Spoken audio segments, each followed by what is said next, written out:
केंद्र और दिल्ली की केजरीवाल सरकार के बीच में टकराव और ज्यादा बढ़ सकता है। दरअसल सिंगापुर दौरे के बाद जो सिंगापुर दौरे को रद्द किया गया, उसके बाद दिल्ली सरकार की नई एक्साइज पॉलिसी की सीबीआई जांच की सिफारिश एलजी ने कर दी है। एलजी ने कदम जो है मुख्य सचिव की रिपोर्ट के बाद उठाया है और यह दावा किया है कि रिपोर्ट में कई नियमों की अनदेखी की गई। यही नहीं, लाइसेंस लेने वालों को अवैध तौर पर फायदा पहुंचाया गया। सबसे बड़ा आरोप तो यह लगाया गया कि जब कोरोना की वजह से कारोबार बंद हो रहे थे, लोग शहर छोड़कर जा रहे थे, तब दिल्ली सरकार ने लोगों की आर्थिक मदद नहीं की और रिश्वत कमीशन के बदले 144 करोड़ से ज्यादा की लाइसेंस फीस को माफ कर दिया। इससे सरकारी खजाने को भारी नुकसान पहुंचा है और ये तमाम आरोप एलजी की तरफ से लगाए गए हैं। सीबीआई जांच की सिफारिश की गई है। नई एक्साइज पॉलिसी का सीबीआई जांच सिफारिश की गई है। आबकारी मंत्री मनीष सिसोदिया हैं, उन पर ये गंभीर बड़े आरोप लगाए गए हैं और ये आरोप क्योंकि एलजी की तरफ से जब मांग की गई है सीबीआई की जांच की जाए तो ये अपने आप में गंभीर हो जाते हैं। आपको एक बार फिर बता दें,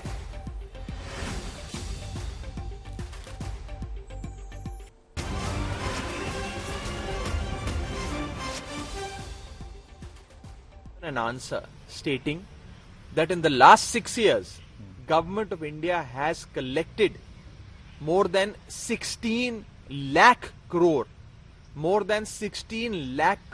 rupees on account of levies in terms of excise duty on petrol and diesel. Petrol and diesel are commodities which directly or indirectly impact every person's life and every commodity that you and I buy in our day-to-day life. It has a cascading impact.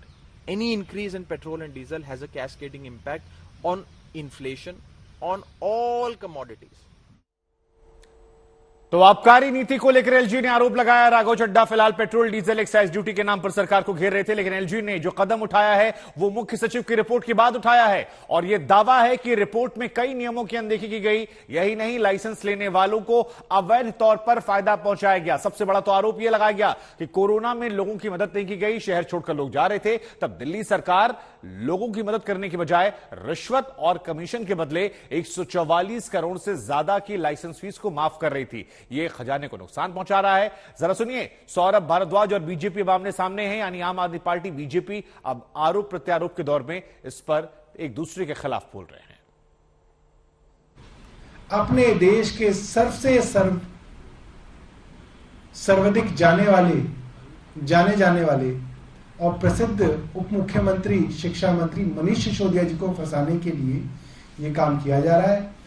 Arvind Kejriwal ji कई बार ये बात पहले कह चुके हैं। इस बात की अफवाह काफी दिनों से चल रही है कि अब सत्येंद्र जैन के बाद मनीष सिसोदिया जी को किसी भी तरीके से किसी भी मामले में फंसाने की कोशिश जो है केंद्र सरकार करेगी और ये आपके सामने है। कुमार कुणाल इस वक्त हमारे साथ जुड़ रहे हैं। कुमार कुणाल, पहले सिंगापुर दौरे को लेकर बवाल और अब आबकारी नीति को लेकर एलजी ने सीबीआई से सिफारिश की है। यह मामला कितना ज्यादा गंभीर हो जाता है, क्योंकि कहा गया है कोरोना के दौर में लोगों की मदद करने के बजाय लोगों को फायदा पहुंचाया गया रिश्वत देकर।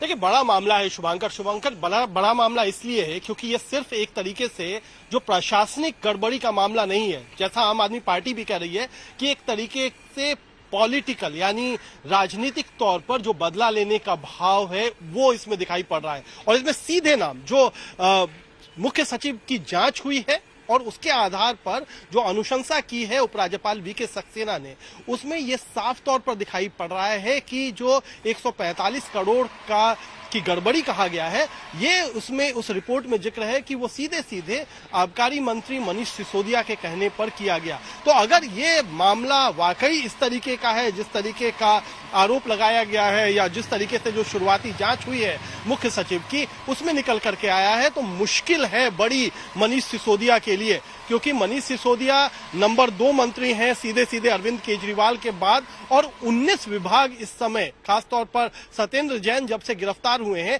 उसके बाद 19 विभागों का जिम्मा है मनीष सिसोदिया पर। तो सिंगल हैंडेडली एक तरीके से सरकार इस समय चला रहे हैं मनीष सिसोदिया। तो ऐसे में मनीष सिसोदिया का नाम सीधे इस रिपोर्ट में आना और जो अनुशंसा की गई है सीबीआई को, उसमें ये नाम डालना उपराज्यपाल की तरफ से, ये एक बड़ा गंभीर मामला बनता है।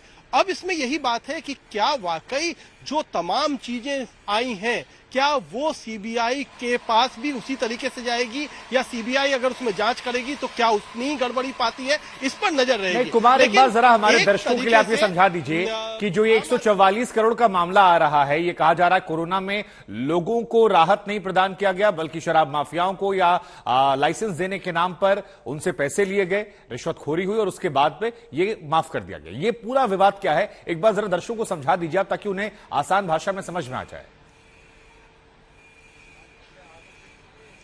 देखिए, मैं आपको समझाऊं कि पिछले साल लगभग अगस्त में, एक साल पहले, ये जो पूरी एक्साइज पॉलिसी है उस पर मंजूरी दी गई थी। उसमें पूरी तरह से जो सरकार पहले शराब की दुकानें चलाती थी दिल्ली में, उसको प्राइवेट हाथों में सौंप दिया गया और एक तरीके से जोन के आधार पर लाइसेंस दिए गए। जैसे कि अगर मसलन अगर एक जोन में 20 दुकानें हैं तो वो एक कंपनी उसका पूरा 20 की 20 दुकानें चलाएंगी, इस तरीके से लाइसेंस दिए गए थे। उस समय जो उपराज्यपाल थे अनिल बैजल साहब, उन्होंने इस पूरी पॉलिसी को अपनी अनुमति दी थी, यानी उस पर मुहर लगाई थी। तो यानी ये एक मसला सिर्फ मनीष सिसोदिया बनाम वर्तमान उपराज्यपाल नहीं है, ये वर्तमान उपराज्यपाल बनाम भूतपूर्व उपराज्यपाल भी है, क्योंकि पुराने उपराज्यपाल अनिल बैजल साहब ने इस पॉलिसी को मंजूरी दी हुई है। और अब जो उपराज्यपाल आए हैं वीके सक्सेना, वो कह रहे हैं, उन्होंने कहा है कि ये जो जांच पाई गई है उसमें गड़बड़ी है।